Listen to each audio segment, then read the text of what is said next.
wish I had been a little bit more confident going into the job instead of being trepidatious or a little bit worried about whether I was up for it. And I spent a long time early in my executive career wondering if I could do it. So that's my first observation. There was nothing in the years that led up to my being nominated as an executive that should have led me to believe that I couldn't have been successful. But like many, many people, it took me a long time to trust my own capabilities. And so I wish I had been faster in trusting the skills and the abilities that I brought to the table.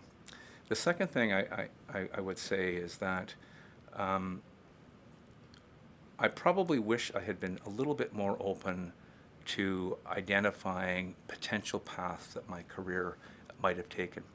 I came up through the policy stream, and I assumed for the longest time that I was going to spend the bulk of my career working on policy. And one of the reasons I thought that is because I didn't think I'd be very good at either program administration or even management more generally. As time went on and as the years have gone by, it turns out that my real interest and passion in the public service actually is on program administration and on management. And it's obviously in my position I have to work as hard as I can on a great number of policy files. I think I have the capability to do that.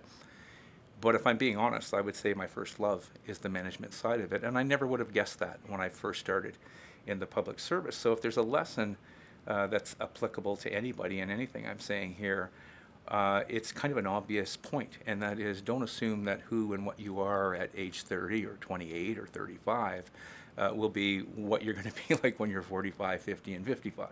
And so I think my initial years as an executive probably would have been more productive and probably would have been more fun if I had realized then that there were many, many paths that the public service would open up for me, and that I wasn't restricted to one stream or another. And in fact, I have the occasion to speak to many, many young executives about this, about the where they are in their career. And one point that I always like to emphasize is that you just don't know where this is going to take you. One of the great strengths of the public service, and one of the reasons that we're able to recruit such high caliber young people in the numbers that we are, is that our comparative advantage relative to the private sector and the nonprofit sector, I think, is that we offer the potential for a tremendously diverse career path. And I urge young executives to keep themselves open to that.